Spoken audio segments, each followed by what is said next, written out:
was one of those people that said, I love my food, and I genuinely felt that way. I didn't realize it was more of an addiction. I decided I had to believe that my life could be better, my life could improve, and I could be more robustly regenerating somewhat and healing their liver up. But if I'm continuing to drink orange juice, my liver's still having to deal with all that stress. And 3 weeks in, which is the biggest deal for me, when the magic really happened, I realized that. Hey everyone, hope you're all doing well. I thought I'd make just a quick video because I'm not going to waste too much of your time today, based on the differences between lifestyles, including carbohydrates and alcohol, and abstaining from them completely. So almost 10 months ago, I decided to cut alcohol out of my life. And the main reason for this is, at the time, I was suffering with depression, and I just found that I was using alcohol way too frequently.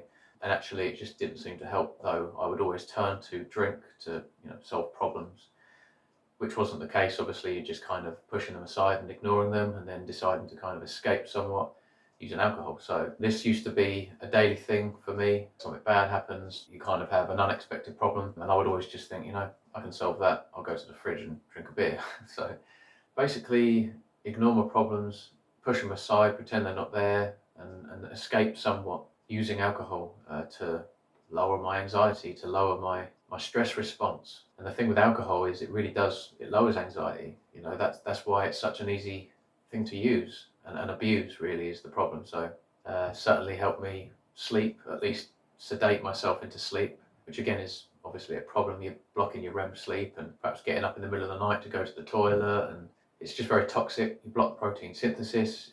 There's very little benefit of going to sleep during the night if you're intoxicated with alcohol. And obviously, we all know it really just taxes the liver. So I decided I had to believe that my life could be better, my life could improve, and I could be more robust as a person once I got over the associations with drink and my habits with drinking alcohol on a daily basis. The first few days were easily the hardest. I would even argue the first 3 weeks were pretty hard, in that I was trying to break this habit where I'm used to coming home from work perhaps and drinking a beer, or using it to wind down and relax more in the evenings. And actually, I was just drinking away my evenings, wasting away my time. Now it's your time. It's your time to tend to passions or hobbies, or even deal with problems, or opening that letter and sending that thing off, or whatever it is that you needed to do. I mean, I would spend that time just drinking my evening away. And so I never really considered myself like an alcoholic, though most people would probably argue with that. If I'm drinking it daily and I'm kind of somewhat dependent, even in my own ways, that's technically alcoholism. But I didn't actually notice any physical withdrawals, like adverse outcomes with my health physically through abstaining from alcohol. It was just more like an associative thing. So coming home from work, nope, you don't do that anymore. And actually, there's no beer in the fridge anyway, or I'll come home or drive past a shop and think I'd usually stop there and grab a few drinks. So it was mostly associative. It was really hard to break from that default setting, if you like. And sleep at first was kind of a challenge to initiate sleep. But once I had initiated sleep, I was having better sleep. It was better quality, and I would stay in my bed longer without going to and from the toilet. A few weeks went by, and I had now started to have a slightly easier time with saying no, and just thinking less about it. I wasn't continuously arriving at that mindset, I kind of broke that connection, I guess. Just little things really, like when you put on your program that you like watching and you're always drinking a beer with that program, that seems to be the issue. That was quite hard to disconnect from. For me, it took around about 2 months of zero alcohol to kind of completely break from those associations, and to kind of have less of a hard time with it. And actually what happened is I just felt like I had more time, I was more productive. Like, it felt like the evenings were much longer. I was used to not drinking alcohol enough at that point where I could kind of just deal with it. And you end up solving problems then, rather than ignoring them and pushing them aside, tomorrow. But tomorrow always came. Those problems are still there because I just drank the evening away, went to sleep, had crap sleep, woke up, felt like crap. And those problems are still there. So what are you going to do? Just drink again? Like, I think that's how alcoholism really starts. Until you wake up, the problems are there in the morning, and then you maybe think about drinking in the morning, which is really not a good idea. When you're not drinking, you've got more time on your hands. You're obviously more alert, you're more with it. Though you may feel more anxiety and stuff, because you're not suppressing it. It was quite liberating to arrive at that point where you realise you're not dependent on it anymore, you're not really making those associations, and that you're free, you're not a slave to it, because at the end of the day, that you become a slave to these things. The most important thing really, that you're in control. I think if you're drinking all the time, you're using and then abusing alcohol, you know you're not in control. Or maybe you don't, but I realise now that I certainly wasn't at the time. And I wasn't even a severe drinker, I drank mostly beer, occasionally wine, sometimes vodka, but it wasn't too problematic. I just realised for me, I had to cut it out. My body was telling me in so many ways, you don't want to be drinking anymore. I realised that alcohol was the main problem at the time that I dealt with, and then everything else after a while starts to take care of itself because you become more robust. So another month went by, and my depression was still very much apparent. I thought that maybe it would help slightly more. I was suffering with depression. Some days were worse than others. It was pretty dark at times, The abstaining from alcohol didn't mitigate that in itself. But I was lucky to come across anecdotes about Michaela Peterson. She refined her diet down to just red meat and water, and she completely cured her depression and certain autoimmune outcomes with her health. And this was just incredible to me. I just took it as an opportunity to, take another leap of faith, make another huge sacrifice. I was like, whatever, let's just do this. I decided to cut out carbohydrates, so highly processed foods, vegetables, legumes, grains, fruits, juices, everything out of my diet. I wouldn't recommend anybody does this cold turkey overnight. I would say that you should probably cut out highly processed foods and then perhaps think about grains, then vegetables, then fruits, and then you're pretty much left with an animal-based diet. So at the time, I felt like food was one of those things that I had, in my life that I enjoyed, right? I loved my food, and I'd get up and have cereal or porridge oats and pour honey over it, and maybe even put apples and bananas in there, thinking it was a healthy breakfast. I'd be snacking at work. I'd stop off at the shop, and you're grabbing energy drinks and chocolate bars and packets of crisps and chips, and quite often I'd be 3 or 4 beers in during the evening, building up quite a big appetite for Chinese food or Indian food and fish and chips, kebabs, pizza, and all of these things, though they might be meat-based occasionally, they were all completely compromised because of the amount of carbohydrate content. So they're all accompanied with chips and crisps and sauces high in sugar, rice, the dough, the flour, the grains. And little did I know how much inflammation I was causing my body when consuming all of these things. You think about all the sides that they come with, onion rings, chips, salads and sauces and things like this. So endless amounts of sugar. So yeah, it was very, very difficult. I mean, I loved my food. I was a binge eater. I loved eating cereal in the mornings with skimmed milk, which is basically pouring sugar over sugar. There's no nourishment there whatsoever. They have to fortify vitamins in your cereals. The bioavailability of those nutrients is next to nothing. My lunch would be like a sandwich. So, you've got bread's just starch and sugar and glucose. That's how it's metabolized. You're spiking your blood glucose multiple times a day, and no wonder I loved my food, right? I was just thinking about my next fix the whole time. Most people that eat carbohydrates, they probably eat a minimum of 3 meals with snacks in between. And quite often, if you go extreme with it, like vegan diets, they're eating 5 times a day with occasionally snacks in between. In the end, I'm sure that they start to eat less and less as they get sick of eating the same things that aren't even nourishing them. But, I was one of those people that said, I love my food, and I genuinely felt that way. I didn't realize it was more of an addiction. It was like an emotional response with my food, enjoying the taste, looking forward to that taste and the dopamine response, from all this glucose and blood spiking. But the energy isn't sustainable, and you go up and down with the energy, and therefore you go up and down with crashes and moods. And this, I realized, definitely wasn't helpful when it comes to mental health, because you're not regulating your moods right. And if you're already struggling with mental health and you feel severely depressed some days, then that's sometimes all you feel you have is this comfort food. And then you seek this comfort food all the time, and you're going up and down with blood glucose spikes, and therefore you're going up and down with moods and energy. And that's really tough, because when you crash, you almost know that this isn't solving any problems. You know that because of how it feels. But then you deal with that by grabbing some more sugar. So basically decided to go to the shops, grab a ton of meat and eggs and cooking fat, not seed oils, because again, they're all coming from plants. And basically the next day I would jump all in, no carbs, along with no alcohol. And once again, I mean, the first few days were pretty hard. I would actually say like the first 2 weeks were pretty hard. I was experiencing carbohydrate withdrawal, realizing for the first time I was actually a carbohydrate addict. It was really difficult to live without, at least for those first couple of weeks, making again more associations. Evenings would come and you're not having takeaways, weekends would come and you're not going out to eat. You're stopping at the shop and you're really just grabbing animal products rather than all this plant matter all the time. When you're devoid of plant matter, at first you do feel a bit rough, like you're going to feel, it's basically keto flu. So your body's getting into this state of ketosis, you start using ketones for energy, which is the preferred energy source for the human body. It's just most of us don't really know what that's truly like. Certainly suffered for the first couple of weeks, thinking about food, craving, bread a lot, craving cereal, craving definitely orange juice. I was pretty bad on orange juice, which I realise now was just pure fructose. May as well be drinking alcohol or wine. If you're giving your kids a glass of orange juice in the morning, you may as well give them a glass of wine. Yep, they're not going to get drunk, but they can drink orange juice all day long. So not a good idea. It doesn't matter if it's pineapple juice, cranberry juice, apple juice, doesn't matter. It's when you take juice out of a fruit, you've got fructose, and then they pasteurize it, so there's no vitamin C left.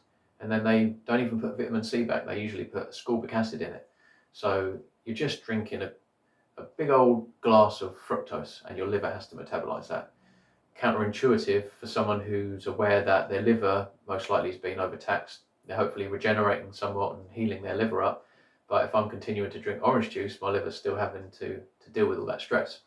And it's just little things like going to the shops. You've got to walk past all of that stuff you used to eat. You used to buy that bread that I'm going to pretend I don't like. And I mean, I loved fruit. I thought fruit was really healthy and I used to crave fruit. But really what I was craving was sugar. The nutrients found in fruit aren't very bioavailable. Certainly if they're not ripe and in season. They're probably eating most of the fruits coming from different countries, which is kind of crazy. Even grabbing diesel to fill my van up, you've got to go into those gas stations, those petrol stations, and they're just full of junk. They're just full of sugar fixes. Essentially, I was left with the carnivore diet, so I'm a carnivore now. And I've carried on now. I'm getting towards 7 months now being carnivore, zero alcohol, no seasonings or sauces, anything like that. I just add salt, drink water. So I used to suffer with acid reflux daily. That kind of burning sensation would kind of bother me mostly in the evenings around sort of 6 or 7 p.m. for some reason. And this wasn't really anything I was trying to address. It was mostly my depression, which was consuming me. So I guess I didn't even really realise about the countless other problems that I was experiencing daily. But the first thing I noticed when I cut carbohydrates out of my diet was that I didn't get acid reflux that very next day. And I haven't even had a symptom of acid reflux in nearly 7 months. So yeah, that was the first thing, which is awesome, like just one less problem to deal with. The next thing I noticed was about a week and a half to 2 weeks in, I had acne on my back and that had all just completely gone. And then 3 weeks in, which is the biggest deal for me, when the magic really happened and my depression completely lifted, I realised that I was smiling and that I was happy for the first time in so long. I ended up pulling over and recording my testimony because I just couldn't believe how this turned out. Deep down, I thought this isn't going to work. I was no longer suffering with mental health. I had more confidence. I had more energy. I just felt invigorated.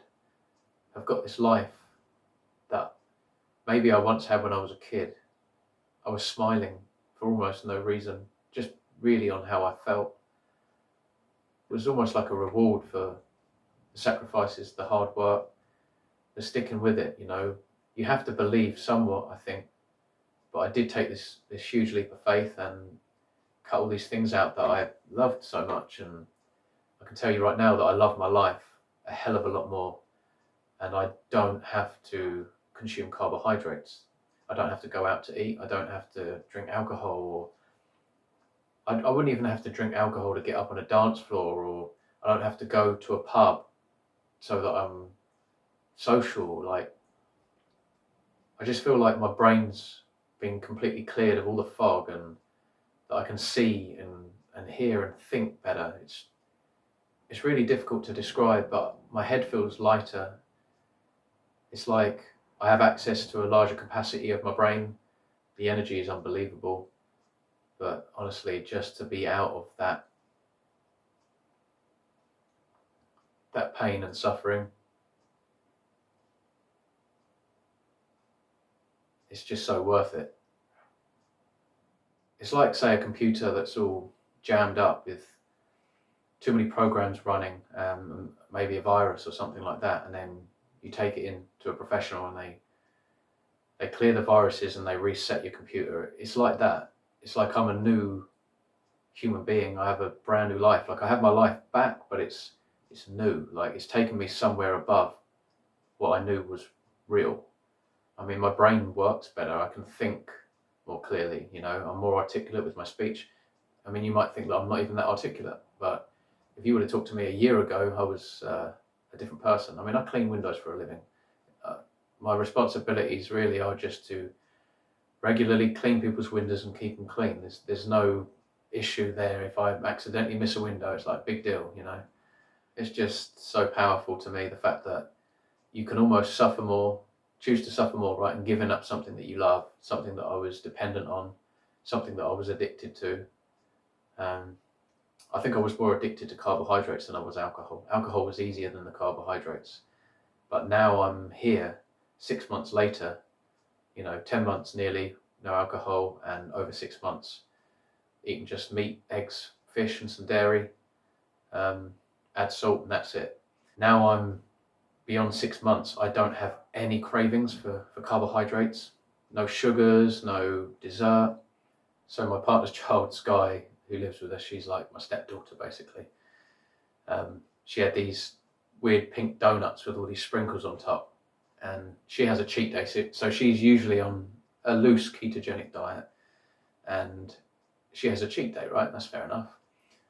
She was sort of waving them in front of me, like just mucking around, teasing me kind of thing, and I just remember thinking, like, that looks absolutely disgusting to me. The colour of it was like, there's nothing normal about that donut, that grease, and then this weird pink topping with all these strange sprinkles. Like, what is that? It's just pure poison. And I mean, we allow, like, obviously we're not like tyrants. We don't make Sky eat all these, what we believe to be good foods, and you're not allowed this, you're not allowed that.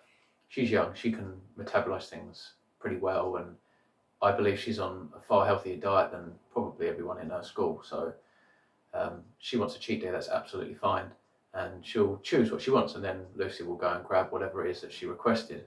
Quite often it's like bacon and eggs, which is funny because it defeats the object of a cheat day really, but she'll occasionally have something like a donut or some ice cream, and she'll like tease me with it. And as time's gone on, it's almost like, I don't know, it's funny to me.